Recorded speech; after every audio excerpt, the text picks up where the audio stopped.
जय जगन्नाथ मेरे प्यारे किसान भाइयों, मैं विष्णु कुमार यादव। हर व्यवसाय की कुछ कहानियां होती है, हर व्यक्ति की कुछ बिहाइंड द स्टोरीज होती है, लेकिन सामने आ पाती है नहीं। अक्सर देखा जाता है कि कोई भी व्यक्ति सफल हो गया, उसका व्यवसाय सफल हो गया, उसके बाद उसकी स्टोरियां छपती है, उसके बारे में कहानी आती है कि उसने कितना स्ट्रगल किया। वो 10-10 दिन तक बिना रोटी खाए रहा, उसके पास पहनने के कपड़े नहीं थे, उसके पास पहनने के चप्पल जूते नहीं थे, उसके बाद भी उसने संघर्ष किया और अंततः वह सफल हो गया। लेकिन कितने प्रतिशत लोग होते हैं जिनको सफलता मिलती है और उनको अपनी स्टोरी को रिवील करने का मौका मिलता है? बहुत ही कम। और उस बिजनेस के पीछे जो बिहाइंड जो व्यक्ति होते हैं, जिनका उसने सहयोग लिया, जिनके बारे में वो क्या बात कर पाता है उस समय पे? नहीं। MS धोनी की जो स्टोरी रिवील हुई थी, उसके जो कैरेक्टर थे, क्या उसमें उसका भाई का किरदार था? नहीं। क्या उसके भाई ने उसकी सक्सेस स्टोरी में कोई योगदान नहीं दिया था?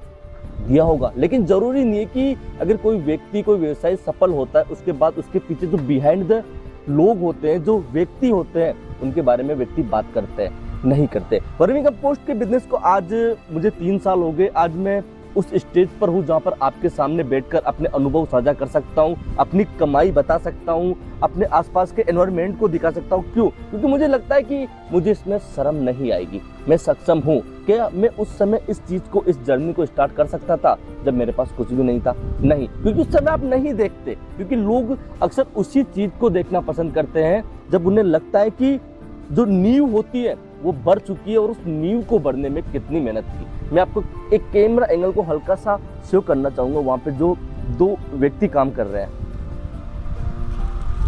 हल्का सा मैं चाहूंगा कैमरा मैन अगर जूम कर सके, ये देखिए, ये जिस डेडिकेशन से काम कर रहे हैं, इनमें ये मेरे परमानेंट एम्प्लॉय हैं।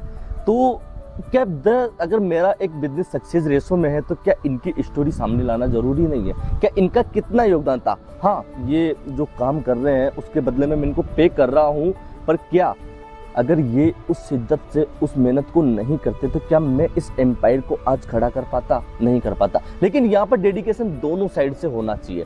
डेडिकेशन ये कि जब इनको आउट ऑफ बिजनेस, मतलब यहाँ से इस फील्ड से आउट ऑफ, अगर हमारी कोई हेल्प चाहिए होती है तो हम उतनी ही डेडिकेशन से इनकी हेल्प करते हैं, क्योंकि हम जानते हैं कि इनको जरूरत है हमारी, लेकिन हमको भी इनकी जरूरत है। आज वर्मी कंपोस्ट को लेकर जो मार्केट में तरह तरह की बातें चलती हैं कि कोई इस बिजनेस को किस लेवल पर कर रहा है, कैसे कर रहा है, तो हम कैसे कर सकते हैं?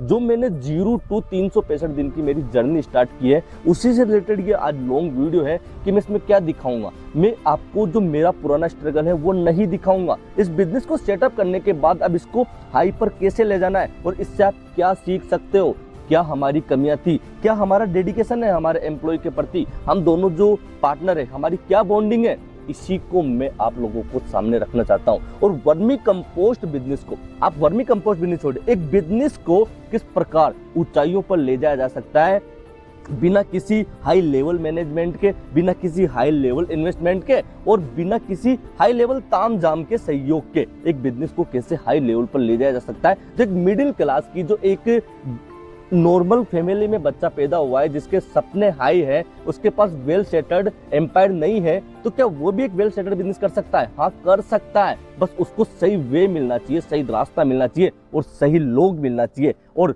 ये दोनों वे में होता है। एक वे में अगर आप उनसे सहयोग चाहते हो तो आपको सहयोग करना ही पड़ेगा।